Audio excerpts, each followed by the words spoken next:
And we're back with the BMW X5 45e on this beautiful day to give you guys sort of an update on how the car's been now that we hit a little over 50,000 miles. So now technically, if you bought this car brand new, it would be out of warranty. I have a extended warranty on it, but just to show you guys what it would be like if you bought it brand new and you ran it to 50,000 miles.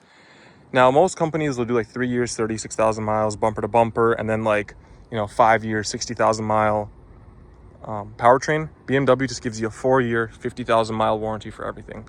So they extend your bumper to bumper a little bit longer, but it shortens your powertrain, right? So it's kind of like in the middle. But we're now at 52,000 miles. So I want to show you guys how the car's held up. Now, I've only had it for like the last 20,000 miles, right? But I looked at the Carfax, and I can tell you a couple things that were done to the car when it was new. Within the first 5,000 miles of this car, the radiator was replaced, the AC condenser, the AC, what's that motor called? Whatever the AC thingy is. I can't even think about it right now. But everything, the lines and everything were replaced. The compressor, everything was replaced in this car at like 4,000 or 5,000 miles. So it could have been just like a manufacturer defect or something, but the car has been perfect since. It blows ice cold air throughout the entire summer, so can't complain. Again, warranty thing, must have been a manufacturer defect if it died at like 4,000 or 5,000 miles. But coming to the outside of the car, I got the car. Of course, the rims were curbed a little bit. These are the black 20-inch rims with the M Sport brakes. I told you guys in my other video, when you guys get the 45e plug-in hybrid, you automatically get bumped up to the M Sport brakes because the car weighs like 800 pounds more. So they give you the bigger discs and pads and calipers, which is nice. So you guys can see it's kind of curbed right up here. And then a lot of brake dust. Let me see if we can get it in the sun. A lot of brake dust. And remember, this being a plug-in hybrid, it uses regen braking a lot, so it doesn't even use the big brakes too much, and they still get a lot of brake dust front and rear. I clean them as best as I can, but I gotta take it to my buddy's shop to get them detailed because they're just kind of crusted in there. Otherwise, coming around the entire car, the outside's in perfect condition. Nothing's failed, nothing that moves failed. The mirrors still fold and do all their nice stuff. Headlights all work, no lights burnt out, nothing crazy like that. Coming to the back, now let me show you. The trunk's kind of full, but this is why I got a midsize SUV. I needed the trunk space. Just to show you guys. Trunk is basically packed. Still love the tailgate. I think this is one of the best designs you guys can get for a tailgate, is this right here. But as you guys can see, this trunk is absolutely stuffed to the top with stuff because I use this car as a work car. All right, I use it in personal work, outside of work, lifestyle. I'm always moving stuff around. As you guys can see, I was moving more boxes around, so I have some trash I got to throw away. I always keep the charging cable on me. But coming to the back, again, sorry it's kind of messy. Again, I use it for work. But this is all today's mess, and I just haven't gotten a chance to toss the cardboard. Peasant blockers. Remember I told you guys, these came factory tinted 13% from BMW. So I matched the fronts to it. That's why the car is so dark. But otherwise, good space. I did notice after owning it and like letting people sit inside of the back and going on longer trips, it is kind of tight. It shows the most right over here. So this is the front seat all the way back. You're getting maybe like 5 inches of space. So anytime I have a rear passenger, I end up moving that driver's seat or the passenger seat forward, the front passenger seat, which comes to this button right here, which I love because I can use this button right here to control that seat so I can move it forward before passengers jump in, so they don't have to sit there and fiddle with the controls because I have the multi-contour seat. So there's a lot of buttons there. But coming to the door panel, everything's held up. All the leather's held up good. The door pockets are massive. Love the door pockets. Heated armrest right here. Again, all the leather, all the touch points is held up pretty well.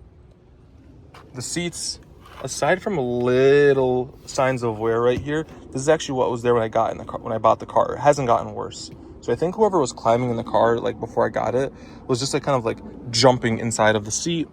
Otherwise, the leather on the top of the seat has held up phenomenally well. The rest of the leather, very plush. This is the extended merino leather with extended dash and everything.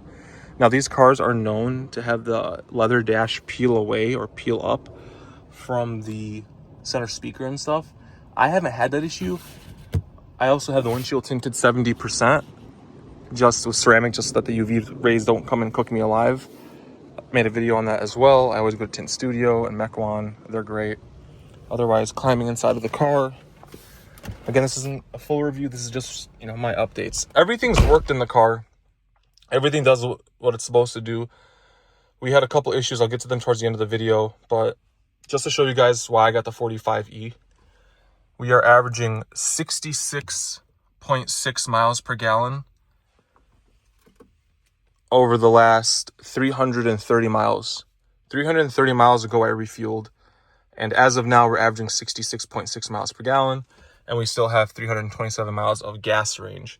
Now, the battery's dead. I'm going to go about my day, charge the car, and keep going. So this tank should be another plus 1,000-mile tank, easily.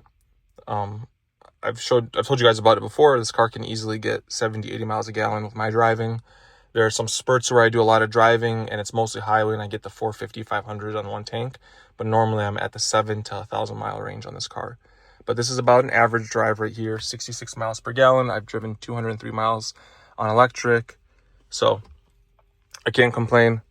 Super fuel efficient for a big, heavy car like this. Coming down to all of this, everything works. Nothing failed. There were issues where, like, the sweat from your cup right here would get in the cup holder, like that right there. But it would fry the computer under the cup holder. So I got this little rubber thing right here and threw it on, and it works great. That pocket right there is not the biggest, but I keep my sunglasses and stuff in there, and I also have the wireless charger over there. I wish I got the heated and cooled cup holders, but I think they removed that after 2019 due to the chip shortage. But air suspension works. There's no creaks. There's no rattles or anything. Glass controls. Everything's nice here. Everything works. Nothing failed. Also, 53,435 miles. Forgot to mention that. Center console works. There's no wear. There's nothing cracking. Passenger seat, no wear.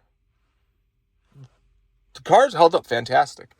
Again, and I'm a guy that, I kept my Altima to 240,000 miles. So when I'm saying the car's 50,000 miles, nothing, I expect nothing to be wearing or cracking. But I've seen it happen on Hyundais, Kias, and some other brand cars where stuff starts to actually fail and crack. And, paint starts chipping and stuff like that. And with this car, nothing. She just needs a detail, and that's it. Now, to get to the issues in the car. First of all, for maintenance-wise, I've spent nothing. I spent zilch, zero, nada, nothing in the car. Oil changes were free. The car, even though it's a plug-in hybrid, and even though half of my driving is electric, the car will still ask for an oil change every 10,000 odometer miles, not every 10,000 engine miles. So if you drive 9,000 miles electric or 1,000 miles on the engine, from the last oil change, it'll still ask for an oil change after that. So something to keep in mind. I think it's just the long term, or the time the oil's in the car, that the BMW, they'd just rather you replace it. It's not a big deal. Oil changes on this car with the inline six are $130 usually. But again, I don't pay for anything.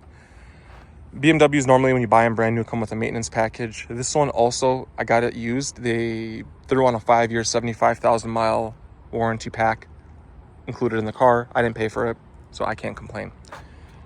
So they took care of air filters, wiper blades, key fob batteries, oil changes, stuff like that. They won't do the brakes, but brakes should last semi-long because it's a plug-in hybrid. I'm going to cry when it comes time to replace them. These tires were also new when I got the car. They are now sitting at about 430 seconds. So they might have to get replaced in the next 5,000-6,000 miles. And I'm gonna cry when that happens, because these are 275 45/20s squared all around, and they are expensive. They're about $315 to $400 a tire based on the brand you get. So it's about a $1,600 to $2,000 tire replacement job. But you get that with any car you buy that's a big SUV or fancy SUV with big tires or big rims. You're gonna get expensive tires. The other thing was, if you watched my previous videos, the sunroof kept leaking water. They figured out that basically it was just the seal that was going bad. We replaced the seal, and we are all good to go. It hasn't had an issue. It's rained a bunch of times, and I've had no leaks in the car since then. And then the last issue I had, I kept getting a drivetrain malfunction, a drivetrain malfunction, a wiper blade malfunction, auto high headlights, auto high beam malfunction. Took it to BMW, and they came back and said that both 12-volt batteries, I wish the trunk wasn't full so I could show you, but it's always full. But there's two 12-volt batteries in the trunk. Both of them were bad. Both of them. So they tested them. They said both of your batteries are bad. I was like, okay, cool. And honestly, I have a little OBD2 dongle. I'll show you guys what it can do in the next video when I make it on like the electricness of this car. But in that dongle, it shows you, in Beamer Link, it shows you the battery health. And when I checked it, it was always hovering on like 72, 73%. So I think it was just dying anyway. And you just get a bunch of error codes when the battery dies. So they actually replaced the battery under warranty. The BMW CPO Safeguard Platinum warranty actually covered the batteries, which I was not expecting because I know batteries are like a wear item. So the batteries were one was like $300 and one was like $319 for each battery. And then installation was about $300 a piece. So the total cost for the batteries was $1,300 to replace both 12-volt batteries in the trunk. Can you do it yourself? Yes, there is some coating that is needed. Now, I don't know about this car, how involved the coating is. I will show you guys that back here, if you guys can see, I have the battery from the E90. I replaced the E90's battery because somebody threw in a non-AGM battery.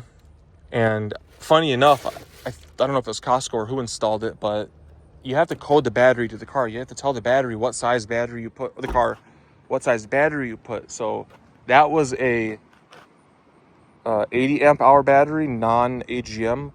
When I went to go code the 3 Series, they actually had it listed as a 70 amp hour standard battery. So I don't know how that affected the car, that it thinks the battery's smaller than it actually is, but I replaced it in the E90. I had to use Beamer Code and Beamer Link, so you have to pay for the apps and the dongle. But I was able to do the E90. It wasn't too hard. This car, there's just so many more electronics, and it was covered, so I had to let BMW do it. So that was also taken care of. That went out at 52,000 and some miles.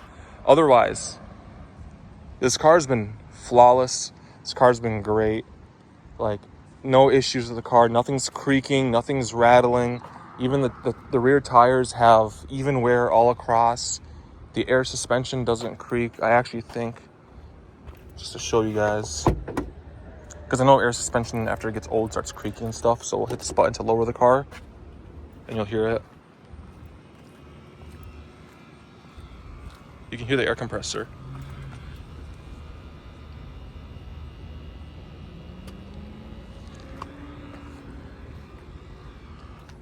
So it's squatted now, which is pretty nice. I like it because sometimes I load, like, this is a toolkit right here, a 450 piece tool set I got. And this thing's heavy, probably like 80, 90 pounds. Oh, actually, it is 20 kilograms. I don't know what that is in American numbers, but it seems heavy. But otherwise, cameras work, everything works as it should. No issues in this car so far at the 50,000 mile mark. Now, in all honesty, I plan on getting rid of this car. Oh, look at her slammed. I plan on getting rid of this car before the warranty expires because I don't want to own a luxury BMW. I can't show you a parking location on Apple Watch. Thank you. I wouldn't want to own a car like this out of warranty, especially because it's hybrid. If it was a non-hybrid, I'd consider owning it out of warranty. But because it's the non-hybrid, or it's because it's the hybrid, I would not want to own it out of warranty. So my warranty on this car expires, I think, in the beginning of 2029. So I'm going to get rid of it before the warranty expires. Now, maybe I have a little bit of like autism Tylenol baby kick in, and I see the new X5 redesign and I buy it. I don't know. I can't be trusted. But for now, the plan is to keep this car until like a week before the warranty expires and then get rid of it and buy something else. But we're gonna go get a haircut right now. But otherwise, this car has treated me amazing. No issues.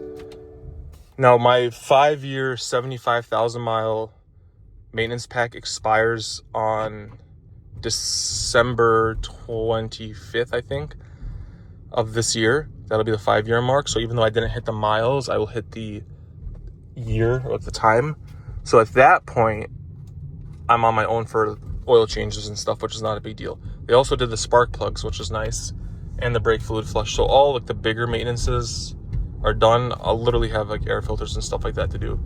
So not the end of the world.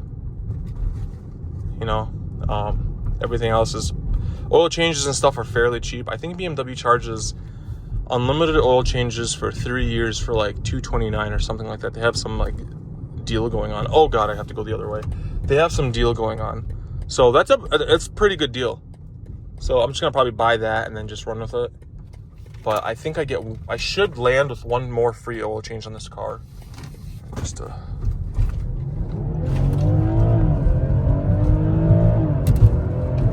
And again, she's quick. I 0 to 60'd her with a draggy, and I got about 5 seconds. I think it was like 5.01. She hustles, she moves. But normally I just keep her in Hybrid Eco Pro. Also, I replaced the paddle shifters. As you guys can see, I put these big beastie forged carbon fiber ones with the forged blue inlay or whatever it is. They look pretty nice. If you guys want to buy them, I'll link them in the description. But they're magnetic, so they click. So let's put it in sport mode.